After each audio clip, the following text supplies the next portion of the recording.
What's going on, y'all? Don't be the smartest person in the room.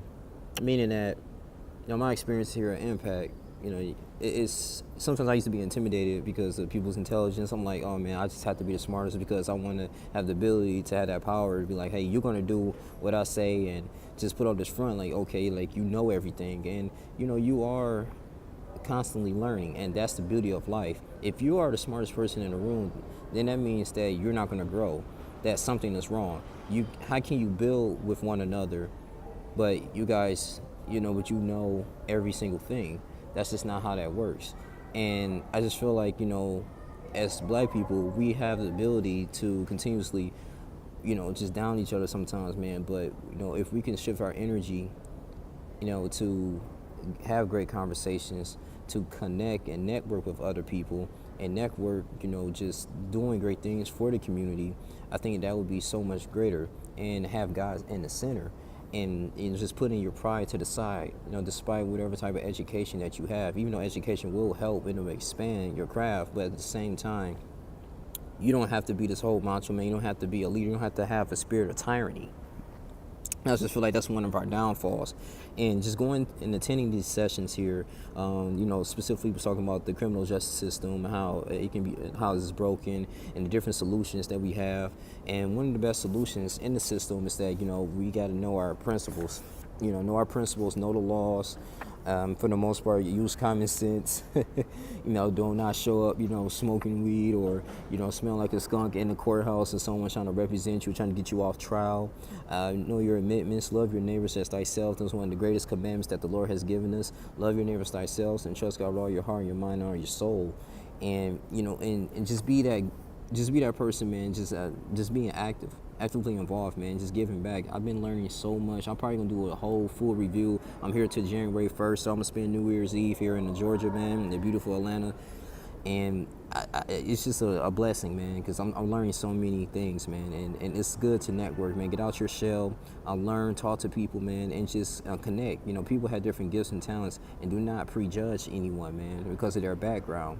There's people that's born in South Side Chicago, or there's people that's born in just these urban communities, and you're just thinking that, well, they're not capable of succeeding because things that you see and hear in the media, that these type of cities are terrible. These type of cities birth thugs, and that's why one of our successful black people, as you want to say, had the privilege to move out of there, and the rest of the people who still stay in the hood are not good people. No, that's crazy. They have a heart. They have a heart. They have compassion, and I just think that compassion goes a long way, man.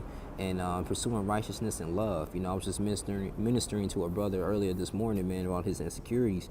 But it's a great thing, man, because at the end of the day, man, if you have that great conversation with that individual, just a conversation, man, that can help brighten someone's day. But have you ever noticed that trauma can really occur, not just bad events, but it occurs just for a conversation? That's what I learned in the men's meeting.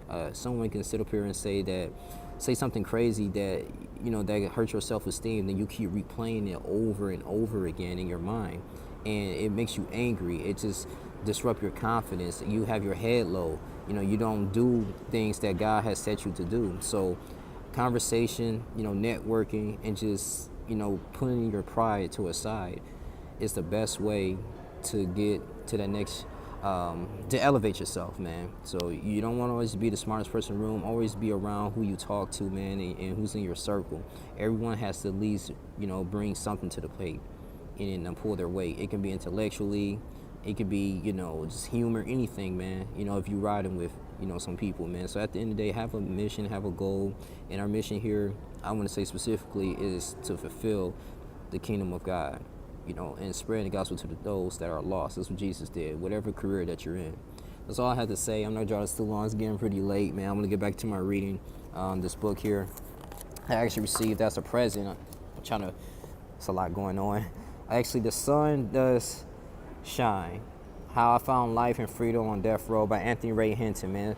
So far, I'm only I think 30 pages in. So it's about a gentleman that's, has been charged for a crime that he didn't commit, and how he still was at the ability to talk to God and just pray, despite that, he was going to get killed. He's on death row, and he was served, I think, death row for maybe like 20 years, something like that, man. It really messed his life up, man.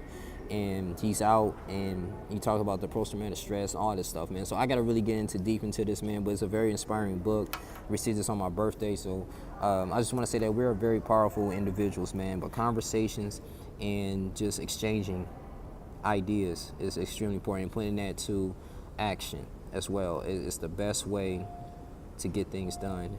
So don't try to be the smartest person in the room. Always bring your ideas, but be open-minded as well.